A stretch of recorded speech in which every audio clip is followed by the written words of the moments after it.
You're listening to The Summerbird, the fourth book in the Dreamcatcher Chronicles, read to you by yours dearly, Jason Lee Willis. That's me. That clicking you hear in the background, that is undoubtedly my mouse, because after all, this is an amateur production. I read this to make sure that after my editors are done, that there aren't any mistakes left. So if I have a couple gaffes or mess ups, I usually don't slow down the whole process to re-record it. And if you hear me find a mistake, you'll also hear a hesitant pause. I hope you enjoy this for what it is. Dedicated to the Maple River High School creative writing and cinema production students from 2000, 2002, and 2009. The Split Rock High School class of 1998 first came into existence in the drafts of Freak Bridge, Ghost Behind My Eyes, and later Cassandra's Curse. Slipping back into these familiar characters brought back fond memories of first breathing life into them years earlier. Buckle up. There have been some dramatic changes to the lives of Clay, Summer, Victor, and Austin, Nate, Miranda, and Cassandra. But then again, some things will never change. Trigger warning. This book does contain themes and content that may not be suitable for all readers, including death, violence, drug use, strong language, slurs, sexual references, and mental health issues. Please read at your own discretion. Prelude. The Summerbird. Cass County, Minnesota, July 2029. It's better to ask forgiveness than permission, Robin Berg decided as she neared the border of Lake Manitou. By some miracle, she kept the stolen car on the road as she crossed the Crowing River at the little town of Oilen. In her mind, she overlaid her knowledge of the imaginary lake community with what she saw in the reality of Cass County. Neither Turtle Island State Park nor Mizhike Band of Ojibwe Reservation existed at the intersection of County Road 9 and 29, but a cemetery did. She pulled off the paved road and onto the gravel path that split the graveyard about 100 gravestones. She parked the car near the only large tree in the grassy field and wiped the drying blood from her nose. "He hit me, officer, so I fled by car." Of course, she'd use that if she got caught. For now, she had another issue to deal with. After only a few minutes of walking around the gravestones, Robin was winded, and her body broke into a full sweat. She stopped reading the names, knowing none of the names were residents from Hiawatha County. The little cemetery led back to a country road, and after a 10-minute walk, she spotted the old growth of Lyons State Park in a distant field. In her mind, Robin could still see the shimmer of Lake Manitou, the green hump of Turtle Island, the twisted limbs of Deadwood Island, and the glow of St. John and Split Rock on opposite shores. Along the uneven horizon of brush, a larger hump appeared. As she neared, the ground lowered away. A willow tree rested, snapped in half, leaving a pile of rotting branches on one side and a heap of fronds and foliage on the other. "You found a way to survive, didn't you?" Instead of a bubbling creek flanked by rocky walls, the willow grew alone in a barren field with no lake in sight. How could they do this to you?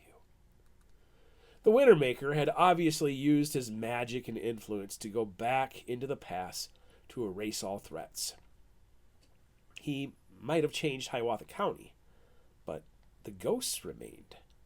His Summerbirds remained trapped there. Unlike the regal tree in her dreams, the willow tree looked sickly. Half lived, the other half rotted. The tree of Hela? In Norse mythology, the goddess of death was a maiden half alive and half dead, just like the woman in her dreams and the tree in front of her.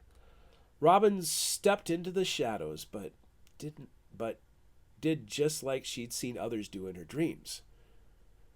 She took hold of the fronds of the willow tree. Once her heart rate slowed, she slipped into a place beyond the present. "I'm glad you've decided to fight," a voice greeted. Summer Chauvin.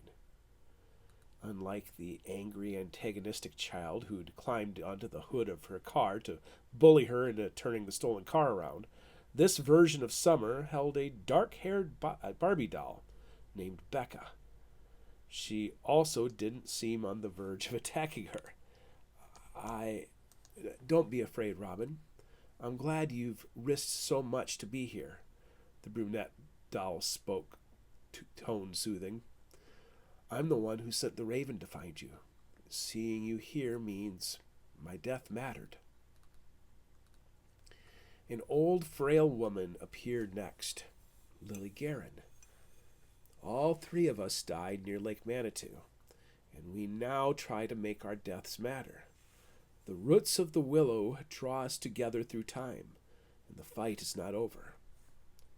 You want me to fight the Wintermaker? Robin said with trepidation, but a moment later she realized it gave her worthless life some purpose. She nodded both to herself and to them. I'm ready. Tell me what I need to do. All three recoiled. What did I say wrong? I failed, Lily began, because I tried to fight the Wintermaker. Put that out of your mind for right now. I chose a path of selfishness that led to the destruction of all that I loved. The brunette doll spoke next from Summer's arms. I witnessed the destruction of the world and the triumph of our enemies. With my dying breath, I reached out for help. And if you come to the willow, it is a good sign. Is this Hella? The woman from Baltimore? Why is it a good sign? Robin pressed cautiously. Because you don't exist in defeat, only in victory. Somehow you've hidden yourself from the Wintermaker, but he could still find and destroy this final desperate attempt to save the world. Robin focused on the doll. Who are you? Why do you hide yourself from me? Summer Chauvin set the doll beside her, and she transformed from plastic into scar tissue. Robin almost gasped when she saw the deformed face and the withered legs of a real woman. You look like hell. Half the woman's face constricted into the semblance of a smile. Considering what I've been through, it's a compliment. What happened to you, Becca? Summer Chauvin shook her head. That's what I called her, but that isn't her name. She is the final fire handler. Lucky for us, she kept herself hidden too. For years, she was my imaginary friend right up until Lily visited me and doomed us all. She turned to Lily. If you found a way to the willow, Lily murmured with a voice that ached from a life of pain, then it means you've already begun to untangle the problems I created. I haven't done anything, Robin protested. But you will, Lily insisted. Our new plan allows me to close my loops so that my great-grandson Levi can help change the direction of the future. From the future, you've already won that small victory, which is how you can be here with us today. Levi helped us trick the Wintermaker, Becca added. But it'll be the first and easiest victory for us. The following battle will be much more difficult. Why? Who am I going to fight? Me, Summer Chauvin said. When Lily realized that she'd been tricked by Levi, she set me on a new path right before her death. She took the little blonde girl you see today and created something far worse. To save the world, you're going to have to find a way to stop me. Robin remembered the crazy Summer that had previously climbed onto her hood. Oh. Stay here with us at the Willow, Lily added. We will explain the doom that Summer will try to bring upon Hiawatha County, and the terrible way to stop it from happening. Once you understand the conflict, then everything will depend on you. For a moment, Robin thought about letting go of the old tree, but instead gripped the tendrils lightly and nodded. Part 1. Summer Chauvin. Chapter 1. Twins. Cassie Campbell didn't have time for dreams. Only goals. In a few weeks, her senior year would begin, and one of her goals was to make the all-city cross-country team. So instead of sleeping away her summer vacation, she got up before the break of dawn to stay in shape.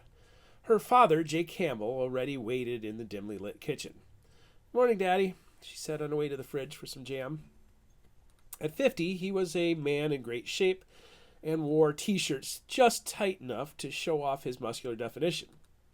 Her friends made note of his efforts to remain young, so he became a source of recent embarrassment. He tied his muddy workbook boots at the kitchen table despite previous admonishments from her mom. While he did have a few flecks of gray in his jet black hair, he was still a 16-year-old boy. "Where are you running this morning?" "Carroll Park," she began, only to stop when she saw the immediate reservation in her father's eyes. It was one of the only green spaces near home, and having found a break in the fence, she often ran the golf course for the scenery. "If I get there before 5:30, it's quiet. The sprinklers don't turn on until 6. I'm not hurting anything." "I didn't say anything about it." "Your mom, though, she doesn't wake up until mid-morning, so what she doesn't know won't hurt her." Cassie tossed back, then quickly changed the subject. "Where are you working today?" "A little marshland near Acadia and then Mahogany River Sanctuary." He stood and slipped on his Maryland Department of Natural Resources shirt. Despite living in the historic Pigtown district of downtown Baltimore, her father worked the Chesapeake Bay waterway as a hydrologist. "Don't forget about the Twins game tonight." "Oh, I'm looking forward to it. The lowly Twins are going to take it to your Orioles." At his sigh, she grinned. Grandma Edna sent countless jerseys and hats to Cassie through the years. When she was 10, the Twins won the World Series, making her a lifetime fan, despite the distance to her maternal home. Once or twice every summer, they would root against their father's hometown team.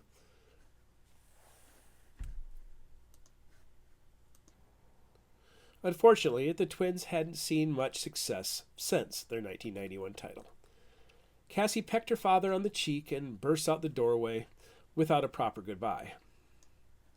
Pigtown was noted for its rows of brick houses built side by side in long rows for the railroad workers in the boom of the 1840s.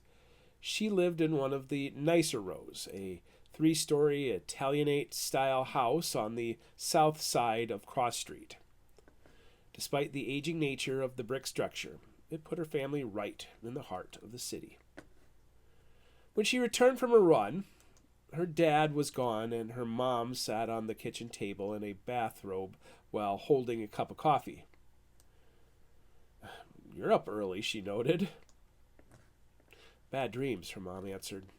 Julia Campbell, several years younger than her father, was also in great shape for 45. As an athletic trainer for the Baltimore School District, she practiced what she preached, but unlike Cassie, was a night owl. Although Cassie had her mother's freckles and blue eyes, her father's genetics had overwhelmed her mother's strawberry blonde hair, leaving Cassie with dark hair. "What kind of dreams?" Well, her father was an introverted rock.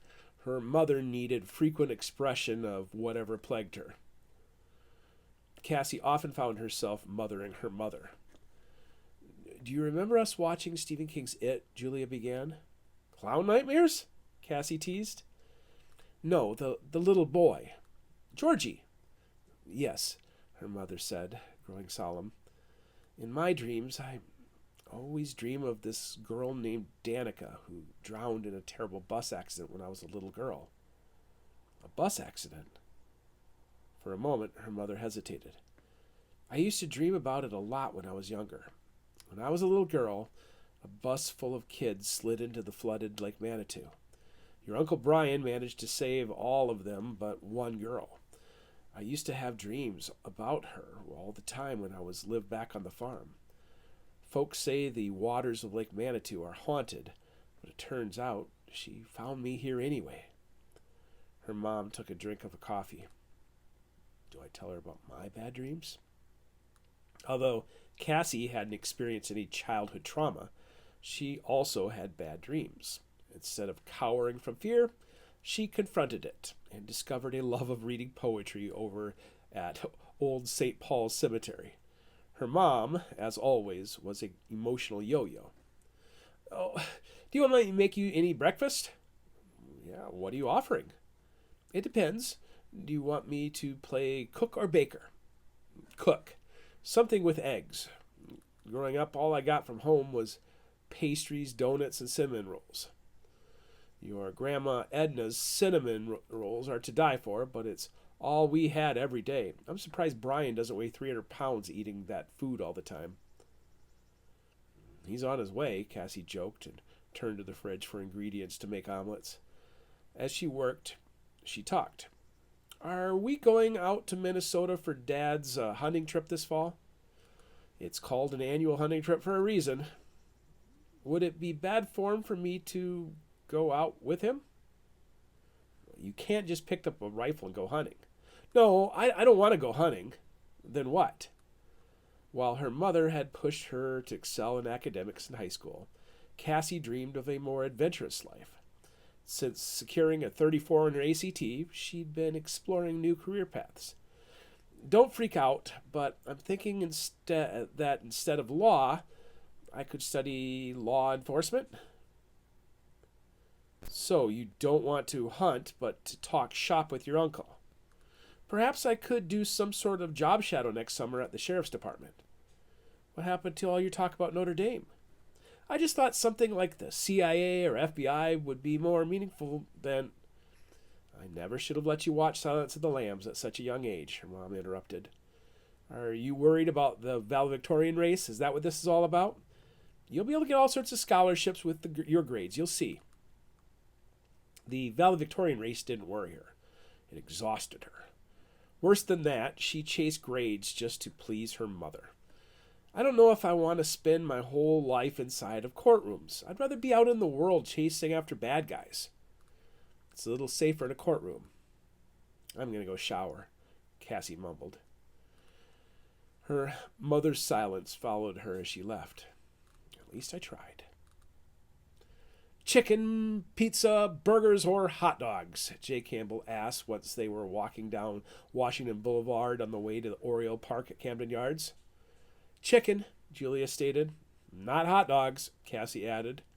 As if trying to compete with the world champion Minnesota Twins for her affection, the Orioles constructed a brand new stadium in 1992. Washington Boulevard transitioned from the tight row houses to a wider street. From all directions, baseball fans flowed onto the sidewalks as they walked toward the stadium. Merging with the crowd, Cassie held her mom's hand in solidarity as the two proudly wore Kirby Puckett and Kent Herbeck jerseys in a sea of Cal Ripkens. As the debate about food ended, Nick's rotisserie, Cassie started a new topic of conversation as the sidewalk turned towards the stadium. "Hey, who are the Twins and the icon of the Minnesota Twins? Do they have names? I mean, are they real people?" Her dad looked to her mom, who shrugged. "I think they representatives of the Twin Cities, Minneapolis and St. Paul." "They're not based on two people?"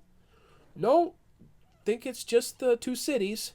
The Mississippi River separates Minneapolis and St. Paul, and since both cities began about the same time and grew to be about the same size, they were called the Twin Cities." "So where's the Metrodome?" "Minneapolis, but the state capital is across the river in St. Paul." "If they're not real people," Cassie theorized as they neared the intersection, "do the two twins still have names?"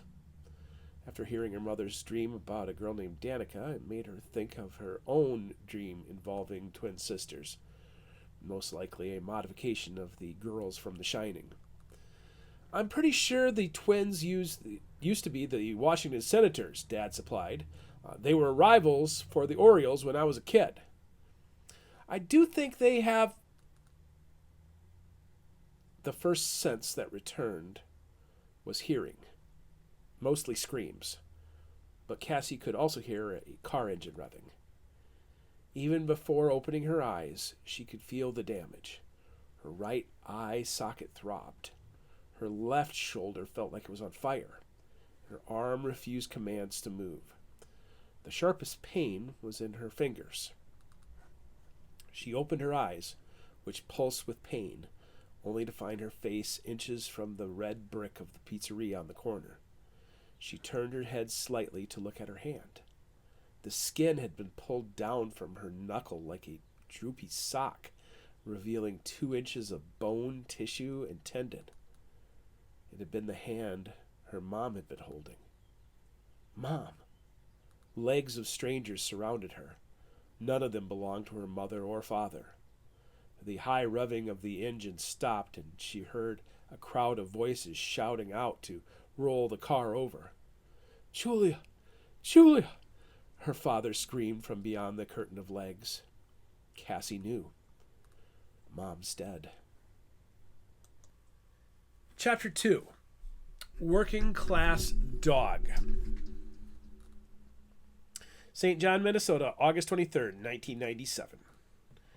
What kind of low-life bastard kills a dog? Sheriff Brian Forsberg asked himself as his chief deputy wrapped up the morning briefing.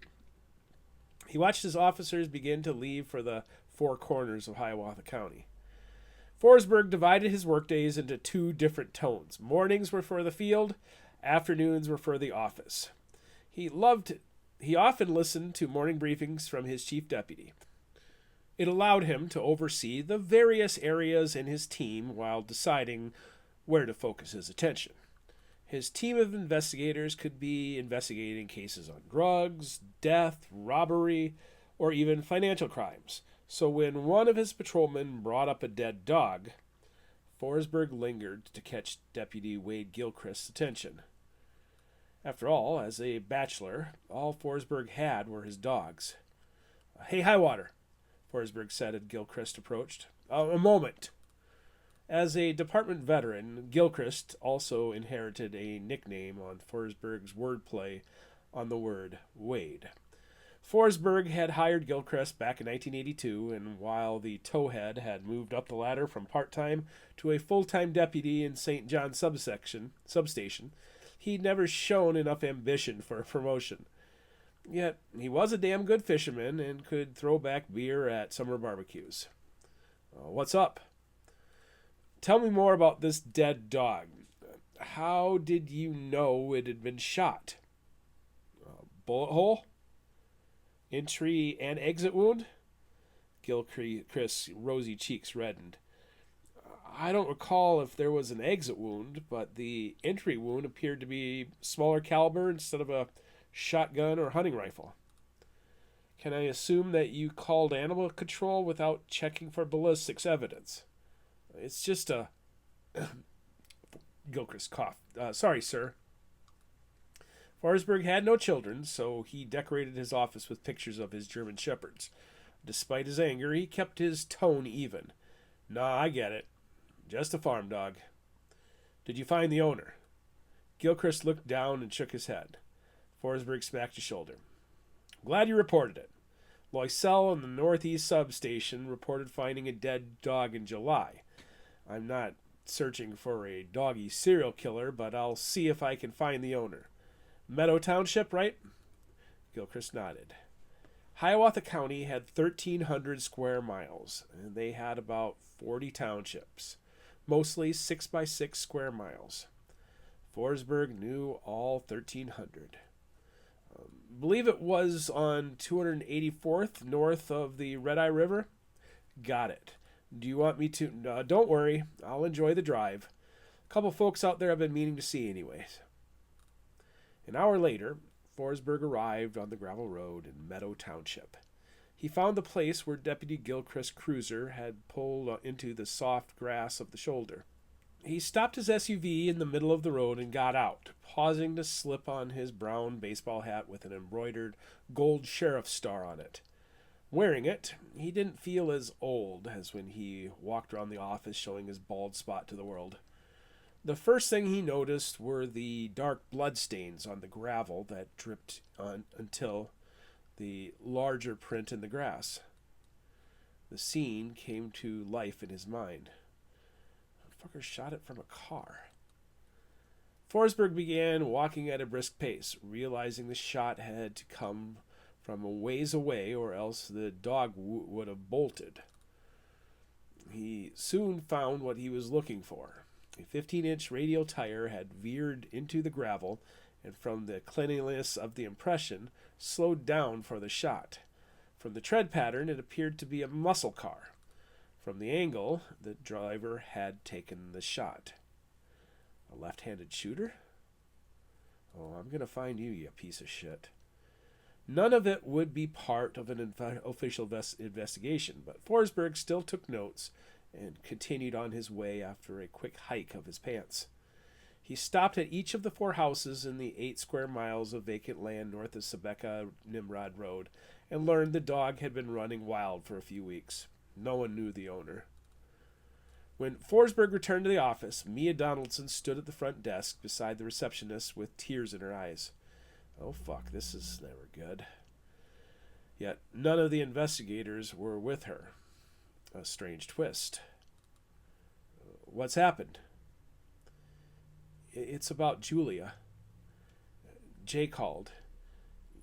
You need to call him right back, right away. Chapter 3. According to Script. Canaranza Creek, August 23rd, 1997. It was almost dusk before Brian Forsberg made it home, and while it pleased him to see his shepherds wagging their tails at the end of the driveway, he also knew what their presence meant. A gray Dodge minivan was parked near the no trespassing signs. The shepherds protectively circled the van, then gathered at Forsberg's door. Not today, Forsberg fumed, knowing who owned the van. He stepped out, whistled a command to his dogs, and greeted Lacey Morrison as she stepped out of the minivan. She held pages of a manuscript in her hands. Not today, Lacey, he said in anticipation of the manuscript conversation about to happen. For 10 years, he'd heard dozens of crazy conspiracy theories centered around Levi McPherson. She stopped and set the bundle on the driver's seat, then jogged closer. She paused for a moment before throwing her arms around him. I'm so sorry. Forsberg sighed loudly as hot tears soaked into his shirt. After getting the news about the death of his sister from his brother-in-law, he had driven over to the old farm to break the news to his mother. He'd also called the leaders of the Asante Lodge, Wally Crane, which possibly explained how Lacey knew the news already. Lacey finally let go. In recent years, she'd grown her blonde hair out to shoulder length and still looked like she could be a high school student. Even though she hadn't aged much, her eyes had aged, but not with bags, crow feet, or wrinkles, but with an expectance of tragedy. Hey, shit happens, Forsberg said as her mouth opened to speak. I appreciate the thought of you coming out here to offer your condolences, but all I need right now is a shot of whiskey. Lacey shook her head. I'm not going to let you do that. You need to at least listen to what I have to say. I'm not crazy. I thought we were off script. That's why I need to talk. I thought things were different, but after what happened in Baltimore, Lacey hesitated as if she was going to go back for the manuscript pages, but then crossed her arms over the top of her denim overalls. Mrs. Crane knew this was going to happen to your sister. And if she wrote about it, it means it was important. Perhaps we should ask her about it, Forsberg said cruelly. Oh yeah, we can't. Lacey bit her lip, her fist clenched to her armpits. You bastard. You said it yourself. It wasn't my fault. It was an accident. She just got her pills mixed up. Having fostered a relationship with Wally and Nancy, Lacey had taken upon herself to help the Cranes as a caretaker. Either through accident or carelessness, the wrong dose of medications had taken Nancy from them 2 years earlier. He hadn't grieved the loss of his mentor, and with the death of his sister, he lashed out. I'm sorry, I didn't mean it. He took a deep breath. Say your piece. everything Mrs. Crane predicted has been a complete mess since 1986, right? Even though it's a bit off in timing, your sister's death is almost identical to what happened in the manuscript. What's her name again? Your sister? Lacey asked in puzzlement. No, the girl in the story. Rebecca. And this Rebecca is supposed to be my niece, Cassie, is in the story. At her nod, he grunted.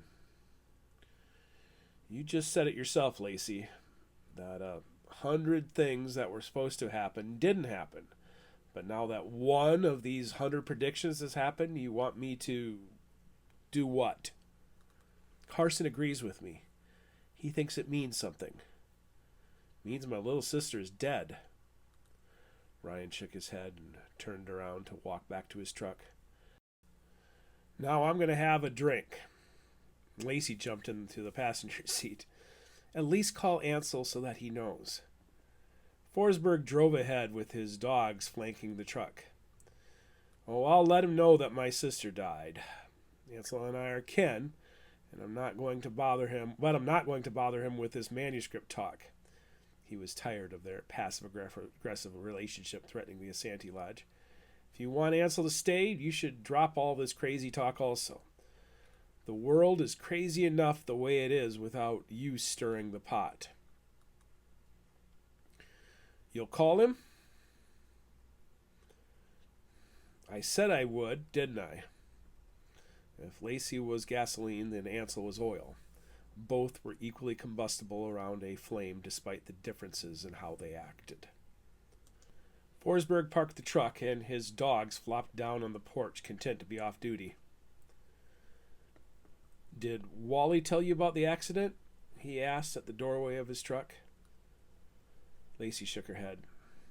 Carson found an article this morning. He has some sort of software that keeps track of us and our families. So you had Carson spying on my sister because of Mrs. Crane's manuscript. Not spying. It just found her name on the internet and notified him. Maybe you should have Carson get a hold of Ansel and Gary for us. I don't think they have the internet in Africa yet. Ansel told you how to get a hold of him in case if something happened. Yeah, I've got the number and address, but I don't think he'll be able to get back to the funeral. Jay is going to wait for Cassie to heal up and then bring Julia home. Lacey's forehead wrinkled in concern. What happened to Cassie? She also got hurt in the accident, but should be fine. They're going to move out here, Lacey declared. Excuse me? But he already knew about that detail in the manuscript. He tried to mention the prophecy to Jay the previous fall when they'd gone hunting, but he'd never been as bold as Lacey about the prophecies. His words had crumbled without uttering an actual warning. Lacey looked at her toes. I'm sorry. You know how I get. I'm sorry for doing this. Carson told me to keep it to myself, but She rushed for another hug. I'm so sorry about Julia. Thank you. He paused. Worry often gives a small thing a big shadow, he said to her. At her confusion, he added, I'll track down Ansel.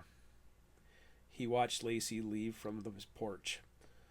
Once inside, he managed a few steps before he flopped out on his kitchen floor and sobbed for his sister.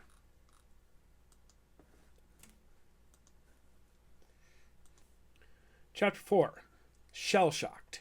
Zanzibar, August 25th, 1997. Ansel Nielsen found the victim tied to a fig tree. He stood in an oppressive sunlight as he studied the young woman draped in shadow.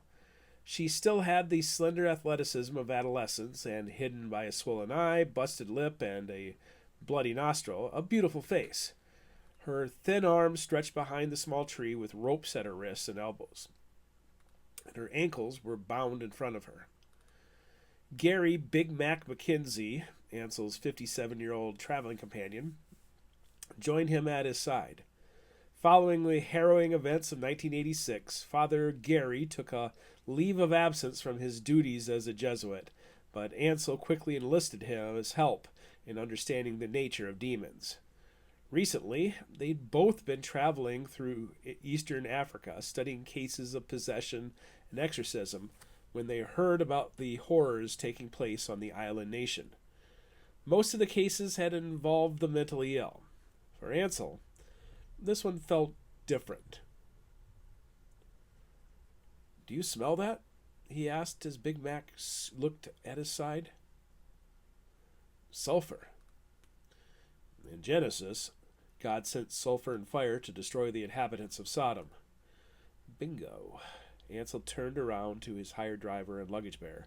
He gave them a nod and as a signal to set up camp.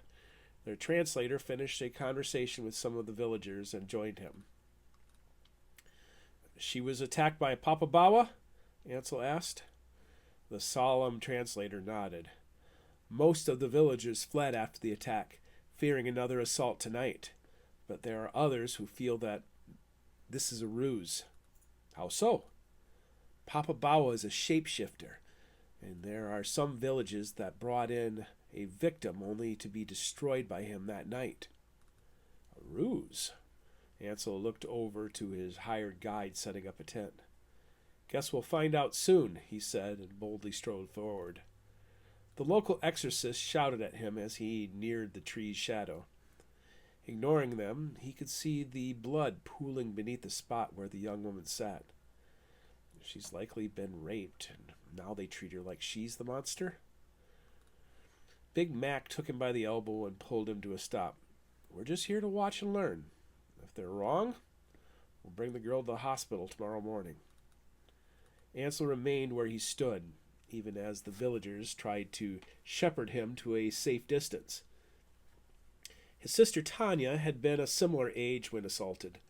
Just as he witnessed the villagers doing now, the Whitley County investigators had been more focused on the assailant than on the victim. Big Mac stepped into his line of sight when he stepped forward, and he was guided quickly to their makeshift camp. During the heat of day, Ansel kept the fig tree in sight as he lounged under the canopy tent, ate local cuisine, and listened to translated tales of other Papa Bawa attacks. The Batwing demon's legacy only went back to the 1970s, yet even across the channel in mainland Tanzania, it filled villagers with fear. Big Mac frowned. The greater the fear, the stronger the demon gets.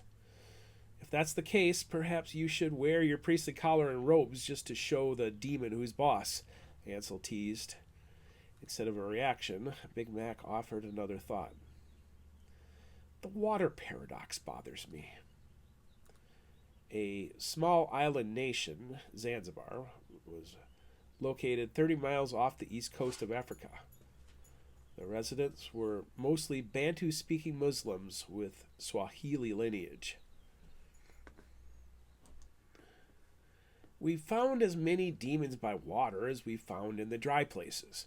If demons are so afraid of water, why do we keep finding them on islands?" "Water keeps them trapped." Yet nobody knew the name Papa Bawa before the 1970s. It seems our demonic friend only recently arrived in some unknown host. Or somebody woke him after a long slumber. Ansel pondered that as he tried to apply all the new information to what he'd recently already found at Lake Manitou. Shortly after supper, a herd of goats arrived, followed by a haggard team of local exorcists. The old men reminded Ansel of the late McGeesy as expressions of annoyance and exhilaration covered their faces. Ansel and Big Mac stood in the opening of their tents as packs of trinkets and relics were carefully unpacked by younger acolytes. "Do you suppose they're going to use the Rudya ritual like we saw in Saudi Arabia?" Ansel noted the chanting. "I'm hoping we get something unique," Ansel confessed. "Sharpen your pencils. This could get interesting." By dusk, the local exorcists gathered under the branches of the fig. A few remaining concerned villagers hovered a few yards beyond as Ansel's entourage watched them from about 40 yards away. The young woman, now in the cool of evening, found renewed strength and began to stir. After clearing her throat, her unaffected eye widened, and she uttered a few words to those surrounding her. Ansel turned to the translator as he spoke. She's telling the men she can bring them to the place she was attacked. Forsberg would be out there hunting down the rapist, Ansel thought. All we're doing is terrifying this young girl. At their silence, the young woman watched with something more than a single flinch as the ritual began. The exorcist chanted in Swahili and said a dozen charms around the tree. Instead of bringing forth a demon, the young girl looked at them as if they were strange dolls meant to keep her company. She looked past the strangers and gazed at the curious villagers before straining to look at Ansel and his team. The poor thing just wants to go home, Ansel decided, suspecting that this was another fruitless quest. The acolytes prepared a fire near the feet of the wrinkled, bearded exorcist, giving Ansel an even better view of the young woman's face. All manner of dried herbs and incense were set in the fire, and a curtain of smoke formed around the perimeter of the tree. The smoke will bind the spirit and keep it from escaping, Father Mac whispered to Ansel. Ansel carried a bag of cowrie shells in a leather pouch on his belt, and potpourri of northern herbs described by his mentor McGeesy. Like Big Mac, Ansel also had a crucifix hanging from a chain around his neck. Demonic lore predated the Catholic Church, yet evil recognized and validated fear of a creator, regardless of the language used. It makes me wonder what... Be quiet, Big Neck snapped. Ansel raised an eyebrow and studied his friend. While Ansel's genetic inheritance made him the head of the expedition, Gary remained the driving force behind it. The shouts and commands from the exorcists grew louder from their places in the fire. In Islamic tradition, demons were called jinn and were formed from fire, whereas angels were formed from air and humans from earth. While the Zanzibarian exorcists varied, the acolytes slipped on white gloves typical of an Islamic exorcism. They walked behind the tree and untied the ropes still bound the young woman's ankles and wrists. Her face immediately reflected her relief, and she willingly laid down on the ground in front of the fire. Ansel grimaced and looked away when he saw the blood-stained fabric she'd been sitting on. There's no way I'd let these bastards do this to me after being sexually assaulted. I'd give them a few wounds to remember me. There was a loud bleat. Ansel flinched along with the goat as the exorcist made small slices on its hide. Blood offering from the living host, Big Mac muttered. Breaking his silence, he jotted it down in his notebook he held. Instead of a sacrificial offering, they're only bleeding the goat to entice the demon. Ansel looked at the growing shadows of the nearby village. Just like the woods surrounding Lake Manitou, the jungles of Zanzibar had shadows that never saw the light of day. A muffled cry had him focusing back on the fig tree. The lead exorcist, a wizened old man with a gaze that seemed to see through time and space, stepped forward, his hands trembling. Ansel swallowed a sigh. If this was a real demon, he'd eat your fear alive. Ansel... The voice sounded like Tanya, and a chill slithered down his spine. Big Mac's head snapped back, his eyes wide. All femininity left the voice as it grew more guttural with each syllable. Ansel, Ansel, Ansel. Fuck, they're right about her. The young woman's body contorted violently as the demon revealed its true form, a writhing mass of shadow. The men stumbled away as Big Mac charged forward, his lanky frame surprisingly agile. He wielded his metal crucifix, its sharp edges glistening in the firelight. A trap. It's been watching us all day. The acolytes flew out from under the fig, beyond the circle of smoke, and violently landed in the dirt. Like the talk pie of Lake Manitou, the small form grew into a shadow that rivaled the size of a fig tree as it ballooned with demonic rage. It wielded the flames as a weapon, sending embers and flame into the faces of the old exorcist. Villagers screamed and ran. Ansel fumbled at his leather pouch for his sacred migi shells. By the time he opened the pouch and scooped up a mouthful of marble-sized shells, a body fell at his feet, the lead exorcist. His eyes were rolled back to the whites, his neck broken and twisted. With human screams and terrified goat bleats, a familiar voice took command and rose above the chaos. Gary. Ansel couldn't believe what he was hearing. In Big Mac's terror, he began shouting Latin phrases at the demon. As Ansel advanced, the toe of his boots kicked the fire at the shape-shifting shadow.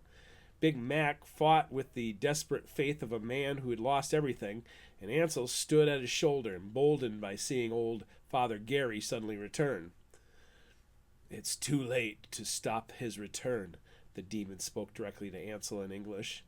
Or am I just hearing its voice in my subconscious? "His victory will set us all free. Who are you to oppose him? Who are you to stand against him?" Ansel breathed in through his nose, filling his nostrils with the scent of blood, piss, and smoke, and took in a palmful of shells. Then his mouth exploded with an exhalation of spit and shell. The saliva adhered to the shadow like acid, and the spells placed upon the meaky shells served like holy water in the Catholic exorcism rites. Papa Bawa shrieked, sizzles, and shrank as Big Mac and Ansel boldly stood in front of it. The demon flailed as Ansel's weapon stunned it. Big Mac held the crucifix like a shield against a fire-breathing dragon and continued to utter his Latin phrases. Ansel's hand found his pouch of dried powders and countered the dark magic by throwing the concoctions into flames, bringing sweet fragrance to the battle. "By the power of the Creator, the Mediator, and the living Spirit," Ansel began, but like a trapped animal, Papa Bawa began to fight back. The shapeshifter returned to the shape of the young woman. She'd never been real, and the local villagers had been correct in their assumption that she'd taken on a vulnerable form as bait, which royally pissed off Ansel. Did it know my history? Over the past several years, Ansel had faced several demons, but assumed the random nature of their settings had left his encounters anonymous. Is this a trap specifically set for me? The local spells placed upon the ropes that bound the young woman's hands and ankles worked as well as Ansel's Migi shells, but unlike the shells, the demon quickly realized it could use the untethered ropes as weaponized whips. Big Mac's arms took the brunt of a mighty lash, knocking the crucifix from his grip as the rope sliced open his forearm. Latin phrases stopped. Ansel stayed steady, and the syllables coming from his mouth subconsciously transformed from English to the stolen fragments of song learned by Lily Guerin decades earlier. It shrieked. "Oh, you remember the old tongue, do you?" Ansel mocked.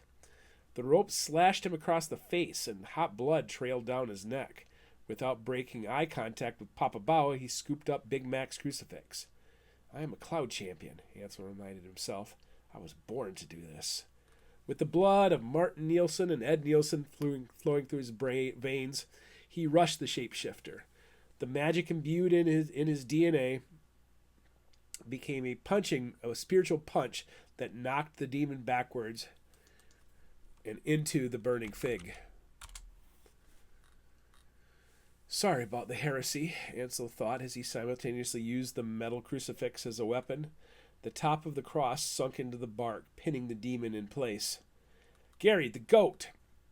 He could hear Big Mac scurry away, but Ansel didn't break his focus on Papa Bawa. He repeated another stolen spell, the spell of protection placed on a group of kids in a deer stand decades earlier. He knew little about the sorcerer who crafted the spell, and even less about the language he uttered.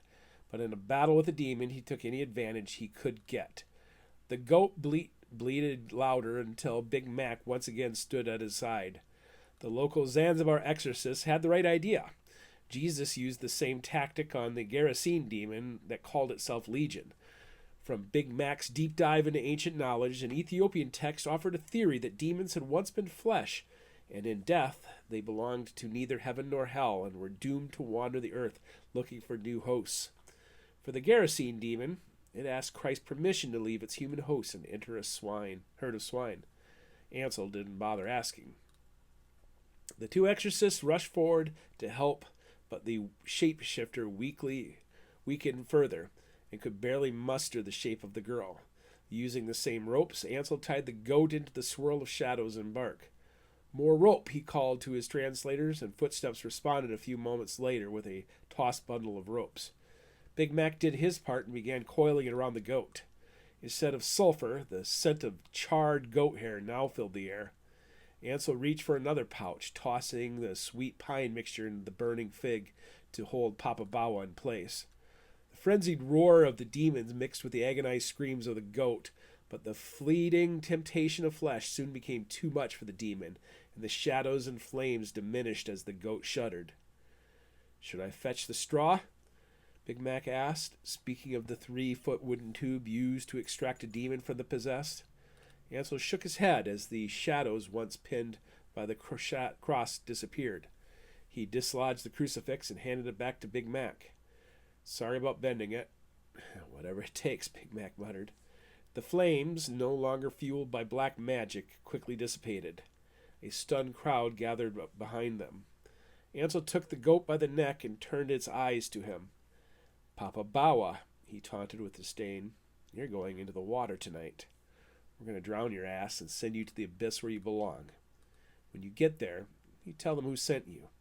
Tell them the Wintermaker will be coming, along with all the demons that once protected him."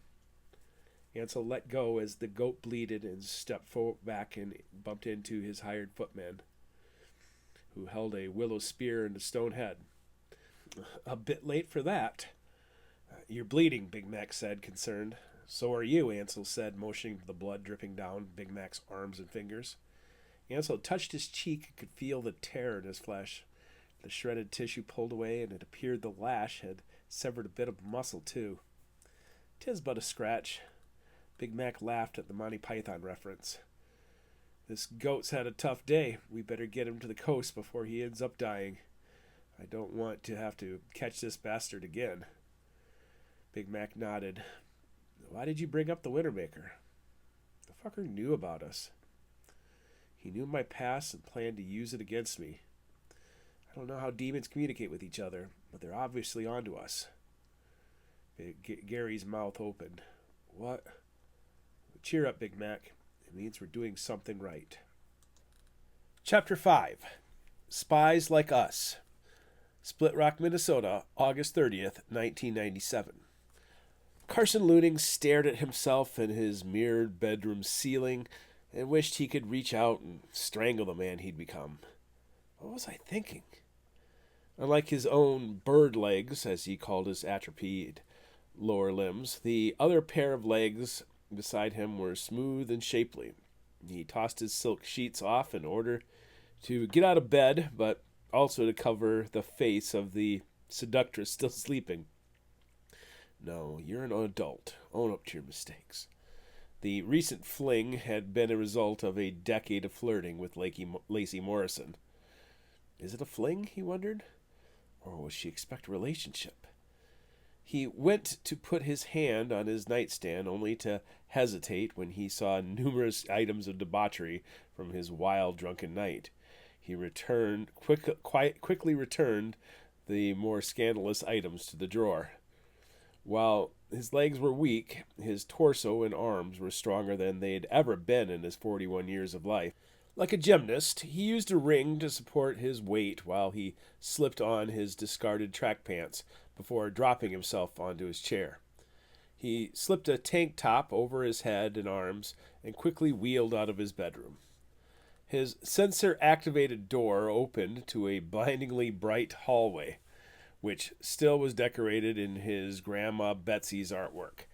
He'd stripped his grandmother's bedroom down to the stud before transforming it into his own den of decadence, since the other bedrooms all had been built upstairs. The long northern hallway had semi-domed glass panels that connected to the exterior of the brick exterior of the mansion and allowed all manner of tropical plants to look out onto the lawn filled with her shade perennials. When he entered the smoking lounge, he could hear someone already in the kitchen. "Morning," he called out as he continued through the lounge. A 7-year-old called back. "Good morning, Carson." Sitting at the counter on a bar stool, Willow Morrison munched on a Pop-Tart while watching the small television on the counter. Like his grandmother's bedroom, the kitchen had been transformed, but in his case, just to make it accessible for him in his wheelchair. Willow had learned months earlier not to offer help, especially before his coffee. The two ignored each other for an entire segment of Dexter's laboratory. With the coffee cup half emptied, Carson said, "Your mom said she's taking you shopping for school supplies today." Willow nodded. While her hair was normally tucked behind her head in a blonde ponytail, today she looked more like a blonde version of Cousin It. Carson grinned. He loved having a full house. "Are you excited about going back to school?" She shrugged. "I wanted Miss Anderson, but instead I got Miss Bergman. She's old." Carson chuckled. "All of my teachers were old also. I did not like school at all." "Oh, I like school. I just wanted to have Miss Anderson." "Hester's going to be here in a few minutes," Carson said in reference to his hired housekeeper. "I'm sure she'd whip up some scrambled eggs for you. I like Pop-Tarts." "Well, I'll share some of mine if you change your mind." At her shrug, he added, "I'm going to my office for a few minutes." "Is my mom still sleeping?" Willow asked when he started to roll away. "Yeah, and let her sleep. She wasn't feeling good. She just needs a little bit of extra rest, okay?" In truth, Lacey would likely be hungover. Willow nodded and kept her focus on the television. "Thanks, Lacey," as if this poor kid wasn't messed up enough. To enter Albert Fisher's former office, Carson had to swipe his security card, which unlocked the bolted door. The interior of the brick office now looked like NASA's Cape Canaveral command center with all of his computers. One row held computers for testing and vetting, just to stay up on the models and technology. The center of the room held his 4 best computers, and there he pulled up to a mouse and keyboard to check in with his contacts outside of Hiawatha County. After initially getting distracted by Vikings training camp updates from his email, he noted an important name, Gary McKenzie. Carson sifted through the fluff in Father Gary's greeting and noted the email came from the U.S. Embassy in Dar es Salaam in Tanzania. They're off the island and onto the mainland of Africa. Father Gary alluded to a few problems before giving him the news he'd waited on. He and Ansel were coming home. Hot damn, Carson thought, and reached for Father Gary's notebook of contacts. With it, he left the office and hurried down the hall to the billiard room where Father Gary had taken up residence following his return from a brief stint in a mental health clinic in California. Father Ezra now served St. Marie's Parish and lived in Father Gary's former abode. After 2 decades of serving at St. Marie's Catholic Church, Father Gary's accumulated possessions fit neatly into a dozen boxes tucked under the big pool table. Of all his guests, Father Gary was the neatest. After sleeping on the big leather couch that faced the pool table, Father Gary would fold and tuck his sheets into the space of the end tables. His wardrobe filled the billiard closet, yet had been discreetly tucked away so that if anyone still wanted to play pool, his stuff wouldn't get in the way. Carson opened the big glass doors of the cabinet and slid the small leather notebook next to the Bible and cherished books. Carson glanced up to the top shelf where Lacey had moved Big Mac's secret stash of Russian vodka and kvass. With everyone returning, I think it's time for a little intervention about his drinking problems. When Carson returned to the kitchen, Lacey Morrison was sitting beside her daughter with a plate of eggs in front of her. Like her daughter, she had her hair pulled back in a ponytail and wore a t-shirt and sweatpants. Lacey and Willow each had their own bedroom upstairs, where they'd lived for the better part of 2 years after she'd failed to support herself on her own in St. Cloud. "Good morning, Carson," she said, as if the previous night had never happened. Hester, at the stove, immediately retrieved a fully loaded plate for him and set it at his spot. "Thank you, Hester." The two shadows passed by the window at as his groundskeeper, Byron Lawson, marched past the western window with his shovel over his shoulder, followed by Wally Crane, another of his guests. Nancy Crane had died suddenly in 1995 after a medical reaction to her pills, and following that, Wally had moved into one of the spare bedrooms where Lacey helped tend to his medical needs. Despite promising to settle down, Wally woke at the crack of dawn each day to help out on the property. Carson returned to the problem at hand. The U.S. Embassy in Tanzania relayed a message that Gary and Ansel will be returning ahead of schedule. They might be here by next weekend. Ansel! Willow beamed. But they're going to miss Julia's funeral, Lacey noted. I contacted them immediately, but they're on the other side of the world. You just can't hail a taxi and jump on a nonstop flight. Yeah, I know. Yep, she's got a hangover, Carson thought, noting her bitter tone. Either that or her feelings about Ansel were not in the past like she claimed. All three ate breakfast while the TV played. Carson studied Lacey as she ate. If he'd thought there was any relationship to salvage between Ansel and Lacey, he would have refused her affection, but he knew both of them well enough to know that it would not happen. While he knew it had only been drunken fun, he wondered how Lacey would react to what had happened between them. She still pined for the ghost of Levi McPherson, and as a hopeless romantic, she also wanted to fix Ansel and their relationship, which had only driven Ansel further away. For Carson, he just loved having a full house and wanted her to stay either way. What? She snapped when she caught him gawking at her. He smirked. Nothing. When Lacey and Willow returned from shopping several hours later, they unpacked upstairs and Carson kept his distance, unsure of where he stood with Lacey. He'd playfully flirted with Lacey since their days at the nursing home, and after living with her for a few months, their relationship finally crossed the line. It was fun, but he could tell from her reaction that Ansel still held a special place in her heart. After a supper where Lacey once again ignored the recent indiscretion, Carson turned to his other hobbies, astronomy and voyeurism. After George Fisher transformed Pines into profit, Albert Fisher transformed an old convent into a brick mansion, including a solitary spire built just for hosting a telescope to view Halley's Comet. With the Asante Lodge still sorting through its failures from 1986, Carson turned the spire to another purpose, spying on the people of Split Rock.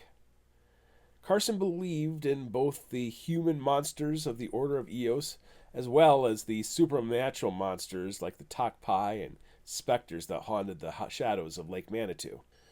Until the others figured out what had gone wrong, his duty focused on the welfare and safety of the residents who blissfully walked unaware in woods where dangerous creatures prowled. With the mansion built atop the ridge that overlooked the river valley, only the new water tower and cell phone tower had better views of Split Rock. His telescope knew the angles to check on his allies, and switching to his night vision and infrared scopes, he could check on their welfare without being intrusive. His routine would normally end with a glance out to Old Copper Road, where Edna Forsberg, the McPhersons, and his parents lived. Chuck and Helen still lived in the eastern bank of the Crow-Wing River, visible only by the heat signature and ambient light through the surrounding trees. The western bank, which held the Forsberg home and the McPherson farm, could be seen with the naked eye. The McPherson farm usually operated like clockwork, but with the death of her daughter Julia, Edna Forsberg's routine had been shattered and well-wishers visited on an hourly schedule. What the fuck is that? Half a mile away from Edna Forsberg's house, deep in the woods of the ridge that separated Lake Manitou and the Crow-Wing River, a bonfire burned in the woods near Bleeding Rock. He reached for a phone. Chapter 6. Blowing Smoke. Split Rock, Minnesota, August 30th, 1997. Clay knew he was being bad, But it was his senior year after all, and soon everything would change. He always obeyed his mother, but after giving her 11 years of good behavior, she owed him a bit of freedom. "Told you there's nothing to be afraid of," Austin Hiller said as he leaned against the grill of his white Camaro. "I'm proud of you, Clay." Joey Clay McPherson shuffled his feet in the gravel of Old Copper Road as he reached their rendezvous site. His head low, he glanced back one more time at the light pole of his home. "I should be sleeping." "You're only going to be a senior once, bud. I'm not forcing you to come with me, but I'm glad you decided to come." Austin's smile could light up the darkness, and he moved with confidence like he knew all the answers for the test. Like his father, the principal at Split Rock High School, Austin was a smooth politician and widely accepted by his peers. Having perfectly frosted tips and athleticism also helped. Austin hopped off his Camaro's hood and began walking over to the door. "It's closer to just walk," Clay noted, pointing up at Edna Forsberg's farmhouse. "Bleeding Rock is just on the other side of those trees." Austin closed his door, locked the vehicle, and shrugged. "Sure, I'm up for an adventure. We're not going to have to walk through weeds and shit, are we?" Clay shook his head. "Then lead the way, Clay boy." Clay followed a trail he'd learned as a child. He climbed the hill past the Forsberg driveway, scaled a familiar outcropping of granite that almost reached the gravel, and then found the top of the ridge that separated the two valleys with a mile of granite.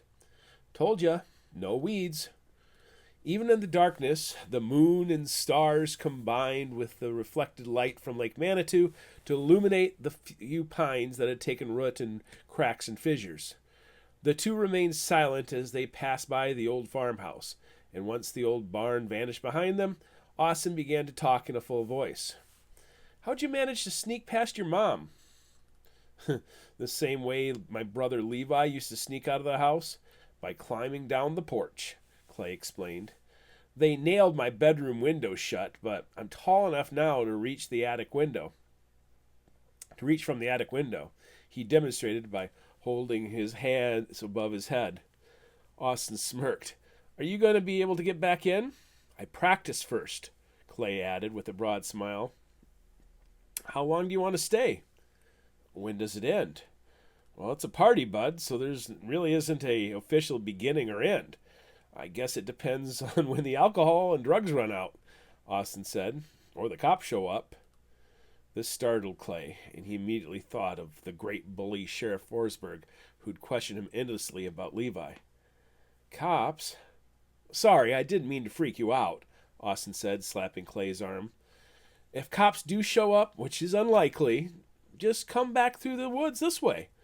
Kids like Bleeding Rock because it's remote and hard to get to. Plus, if cops show up, the kids will just scatter." At this notion, Clay calmed and nodded in agreement. "Who's going to be there?" "Like I said the other day, everybody. It's kind of tradition to have a big party to kick off senior year and then another party before graduation rehearsal. Can you believe we're seniors?" This seemed obvious to Clay, so he pondered other thoughts. Halley's Comet is coming back in 64 years. In 2023, we'll reach the turnaround point. That's when Robin's battle with the Wintermaker will begin. When Austin's shoulder bumped his, he said, "Yeah, it's hard to believe. Seniors." Clay's heart pounded in his chest as he neared the place where human sacrifices had been made centuries ago. But now he saw a different kind of horror. Teenagers. Austin had been right about a gathering of the class of 1998, but instead of 36 peers, the number had been doubled by underclassmen and significant others. Austin turned and Clay had stopped. "If this is too much for you, we can turn back for home." Levi saw the future, so I shouldn't worry about anything happening tonight. "No, you're right. I can do this. Just don't wander off. Do you want a keyword if you're feeling overwhelmed?" "Why would I need a keyword? I'll just leave," Clay muttered flatly. In truth, he knew why everybody treated him differently. Before third grade, a teacher suggested to his mother that he might be autistic. Tests followed, lots of tests. Looking back on it, he likely gave his mother what she wanted just to make her happy. Was he autistic? The special education teacher seemed to think so, and for the next several years, he walked on a different educational path than his peers. Now that he was a senior, Clay just wanted to see how the other kids lived. Austin gave him another pat on the shoulder. Senior year, Clay boy. Let's have some fun. It took half an hour for Clay's overly stimulated brain to find a coherent focus. With the loud music, smoke from the bonfire, free beverages, grilled food, and far too many handshakes, it all just floated around in his head as he faked serenity and calm. When the tour of the class of 1998 ended, Austin brought Clay to the bonfire, where they sat in a circle with other kids. Soon he held a wine cooler. With a dirty look, Derek Gregory left his spot, followed by his two henchmen. Clay knew to avoid Derek in school. In the past decade, Derek had transformed from an angry boy who couldn't read to an angry athlete that received all the accolades as Split Rock Bulldogs' best athlete. Back in 5th grade, Clay tried to talk to Derek about their kinships as minorities in a school full of Caucasians. But the words had come out wrong, and Derek reacted loudly. Since then, Derek became a bully who grew in popularity each year. Derek's girlfriend, Madison, got up to follow him too, and soon the 4 spots were claimed by other kids. Clay focused on the burning logs rather than the faces around him. The trick worked for several minutes, and Clay rather enjoyed the feeling of the heat permeating the rubber of his shoes. He opened the wine cooler and took a sip, making a face that had Austin laughing. Victor Berg swept in and began jabbering away at Austin without a greeting. Clay didn't particularly like the foul-mouthed Berg and found all his acne tough to ignore when speaking to him, so he kept his head low until Berg finished with, "Oh shit, you really got Clay to come to the party. How's it going, my man? Enjoying the party?" Clay didn't know which question to answer first, so he just nodded. Berg reached for the wine cooler, ripped it out of his hand, and tossed it into the woods. Here, only girls drink wine coolers. Have a Hams. The blue can replaced the wine cooler, and with a reluctant sip, Clay pictured the oozing liquid that came out of the feed troughs after a hard rain. He almost gagged. "Clay, I have to deal with a problem," Austin said after another short conversation with Victor. "Can you sit here for a few minutes until I come back?" He nodded and took another sip of booze. Clay struggled to swallow, but kept the can so he didn't have to try something worse. Another classmate filled Austin's spot and immediately studied him. "Hey, you're, the McPherson kid, aren't you?" Clay hummed. With greasy hair, bad teeth, and an unkempt, woodsy attire, the stranger with a dirty neck studied him as if he was roadkill. "I've heard all about the stories about what happened. Did you really witness your brother murder the Marquette family?" "What?" Clay muttered as he felt the little boy inside of himself free-falling into the dark abyss of the past. "You're Levi McPherson's brother, right?" Clay nodded, struggling to keep his breathing even. "I heard you were a normal kid before the massacre. Is it true that you saw him kill the whole family before he, killed himself?" "Don't say anything about the cave. This is a trick. The Wintermaker's trying to fool you." "Leave him alone, Skeeter," came a voice from the edge of the bonfire. "Nate's here," Skeeter said to Clay. "He's standing over by the four-wheelers with the kegs. Perhaps between the two of you, we can get to the bottom of what happened."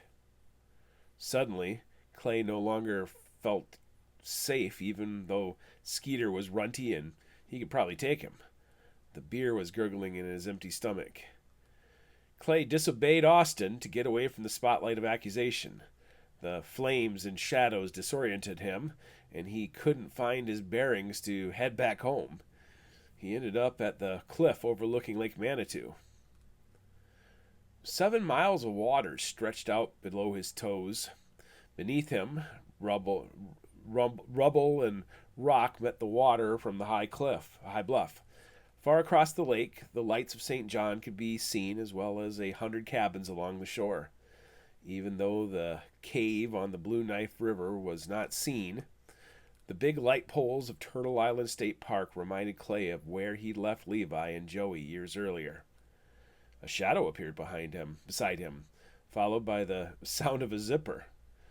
The guy stood steady as his flow of urine arched over the edge and onto the rocks below the cliff.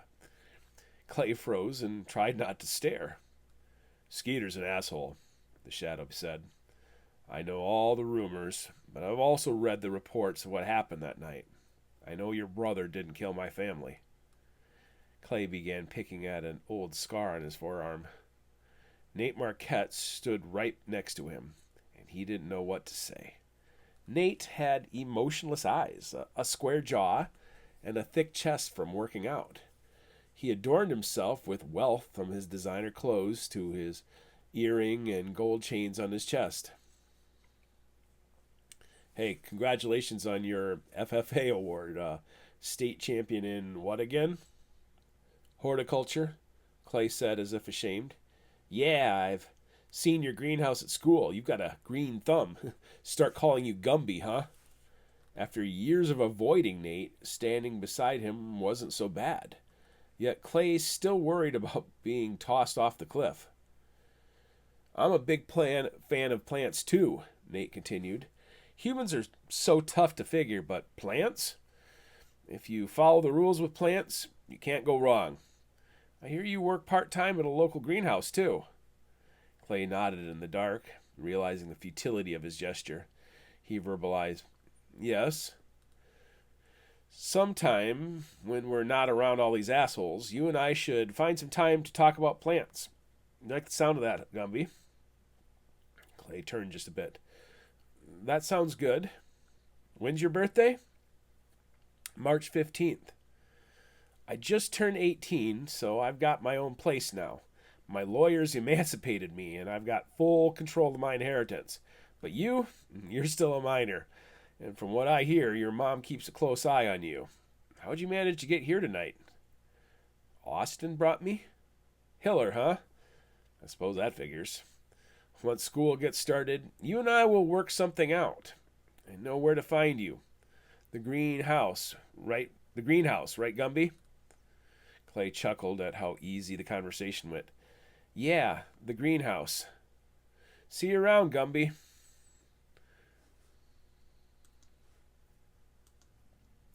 Clay turned and faced the crowd, and for the first time that night, he didn't feel dread.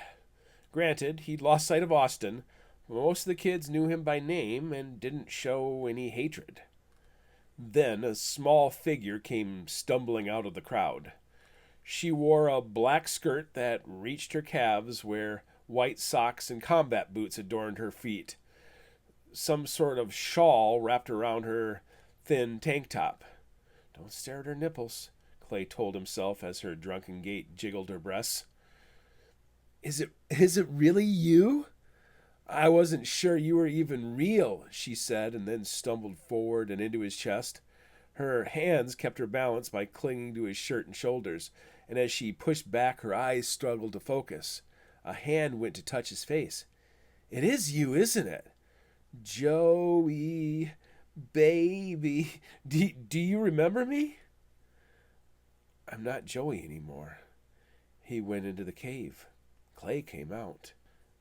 Clay could smell the alcohol on the pretty girl's breath. "No?" Anger flashed over her features. "You should remember me. Your brother ruined my fucking life. He took everything away from me. You know, you've got a lot of nerve coming here. We're all his victims, all of us. He stole from us all." Oh, Summer Sovine.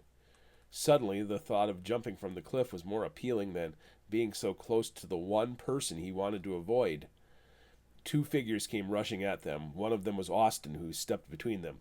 "Cool it, okay? Whatever Clay said, he didn't mean anything by it." The other figure was another strangely dressed young woman with black twisting hair, Miranda Penny. She grabbed hold of the girl and immediately began pulling her away, shushing and smoothing as they vanished together into the darkness.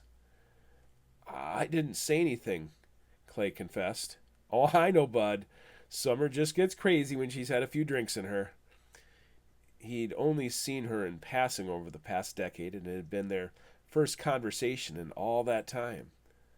Coming here was bad. I was supposed to stay away from her. Levi warned me about her. "I think I'm going to go home." Ghosts and monsters didn't scare Clay anymore, but Summer, she scared him to his core. Chapter 7. Hey Jude. Split Rock, Minnesota, August 31st, 1997. Summer Chauvin knew the darkness of her room. Her hand found the knob of her nightstand, and she gently opened the wooden drawer. Her fingers moved past the Barbie doll hair and notebook until she found the velvet bag. She lifted the bag from the drawer and held it to her chest for a moment. Miranda Penny's snoring had woken her, and confirming it was still only 3:13 a.m. by the clock at her bedside, Summer slipped her legs off the bed and sat up. The storm that scattered the senior party had quieted, and now couldn't even discern the sound of rain. She only wore a sleeveless t-shirt and panties, but modesty didn't keep her from opening the sliding door that led to the pool and stepping out, still holding the velvet pouch. After her older sister Penelope had moved out, Summer claimed the old romper room, leaving her parents to their world upstairs while making her world downstairs. The wall of windows facing the pool deck was curtained, and Summer paused in the crease to make sure Miranda remained asleep. The patio was still wet, and stars painted half of the western sky, while the edge of the storm darkened the east. Summer walked right up to the concrete steps of the pool and entered the warm water to her waist. She removed the old willow dreamcatcher from the velvet pouch, which she set aside while she held the loom in front of her face. She held her face close to the sinew loom and breathed upon it. Under her breath, she muttered the magical phrases given to her by Lily Guerin shortly before the old fire handler's death. She glanced back at the cloud bank. Had it not been for the party and Miranda, she likely would have caught the magic of the storm much earlier. Did I miss it? She looked past the pool. Her house had been built on the crest of the valley ridge, so it overlooked the Crow Wing River Valley and the town of Split Rock. The granite ridge where the senior party had been held blocked most of Lake Manitou from view, which was fine by her. She knew evil slumbered there. "So what's got you so distracted?" Summer gasped and lifted the dreamcatcher like a lantern as she searched the pool for the voice. The apparition of Jude Kaufman sat at the end of the diving board with his toes in the water. Summer calmed quickly. "I went to a party tonight, and Clay was there. I didn't even know what to say." "Clay?" Jude wore cut-off jean shorts and a shark tooth with a red and black and yellow beads reflecting his Aboriginal ancestry dangling on his chest. Part Scot and part Ananju, he had a reddish curly brown hair that cascaded to his brown shoulders. "Aren't the two of you cradle buddies?"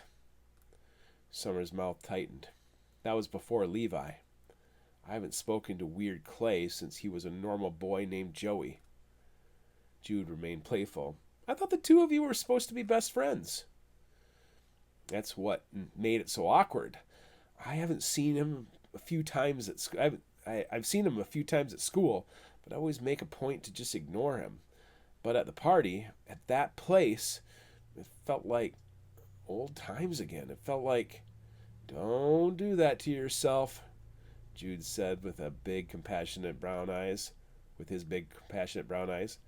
"We went through all of this during your turbulent middle school years, and you almost drove yourself mad. If you're going to survive, you need to just accept your reality. But I know you're real. Jude grinned. How do you know I'm real? You held up a dream catcher once and caught a glance of me? A moment frozen in time? This is the closest that you're ever going to get to me. Just like old Lily and Becca the Barbie doll, Jude had been a steadfast friend since childhood, even if he wasn't really in front of her. He was something different than a ghost. He was a haunting reminder of what could have been. Clay knows something, and if I can get it out of him, perhaps I can fix everything. What's wrong with your life right now? I don't have you. Levi McPherson stole you from me, and our dream conversations are all I get. I'd rather have a couple summers of love than a life filled with hatred and anger. That's all I've got without you, hatred and anger. I'd rather be dead than live this life. If I could somehow find you, I could fix all the broken pieces inside of my head. Jude smirked. A bit overly dramatic for someone you've only known in dreams. Levi kept me from meeting Lily in person, and then he burned down your house. Technically, it never became my house, Jude argued. But it was supposed to be. I've stood in the ruins of the old Larson house, and I could picture countless of hours of conversation with you on that porch and in the backyard with you and your mother. Levi knew you were important, which is why he specifically targeted you and cut you out of my life. He kept you from coming to Hiawatha County. So where am I? Where did I go? The apparition of Jude teased. I don't know, but you were alive in 1986, and according to Lily, you were supposed to come here. You were supposed to be the love of my life. How am I supposed to ignore this and love somebody else? Help me, Jude. You're special. You're the key to all of this. Help me. Tell me what I need to do to fix this. Summer, sweetie, you know I have no control of this. If I am alive, I won't even know who you are. I won't believe in any of this crazy shit you cling to. I'm no longer a part of your world. You'll know me just like I dream of you. This is all Levi's fault. What was your plan? To confront his little brother so that everything could be put right? Clay knows what happened. What did you say to him tonight? I didn't say anything, specifically. I just got mad at him for walking around like nothing happened. He's got this smug, stupid look on his face. It's all a ruse, and I wish I could just slap the truth out of him before it's too late. Too late? What's that supposed to mean? I've been having dreams of my death again. Care to share? Summer shook her head. You know I'm not going to tell anybody, he said with a playful smirk. Lily trusted me to help fix things, and if my death is coming soon, it means I'm running out of time to help her.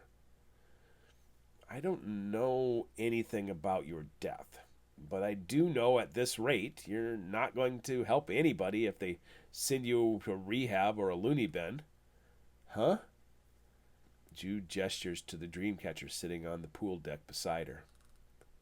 Summer flinched, knowing that her weakened arm had betrayed her. It hadn't been Lily's magic that brought Jude to her. It had only been her broken brain. Jude was only a figment of her imagination. The others are right. I'm fucking crazy. She kicked the water at the apparition of Jude and rose in frustration. Somewhere in the distance, a raven mocked her. Lily had warned her not to trust the ravens, so she flipped it off before returning inside. Back in her bedroom, Miranda still snored. The dreamcatcher once again failed to give her any truth, and she put it back in the drawer along with the mute Barbie doll and the journal filled with years of messages to her imaginary boyfriend Jude. She walked to Miranda and kicked at her legs, which stuck out from the nest of the beanbag chair. Miranda rolled onto her side. Summer kicked again, waking Miranda. What? I'm sorry about what I said earlier. None of this is your fault. Summer took her by the hand and led her to the bed, where Miranda flopped down and immediately went back to sleep. "When you wake up," Summer said aloud, "we're going to form a new plan. I think I've been wrong all this time about avoiding Clay."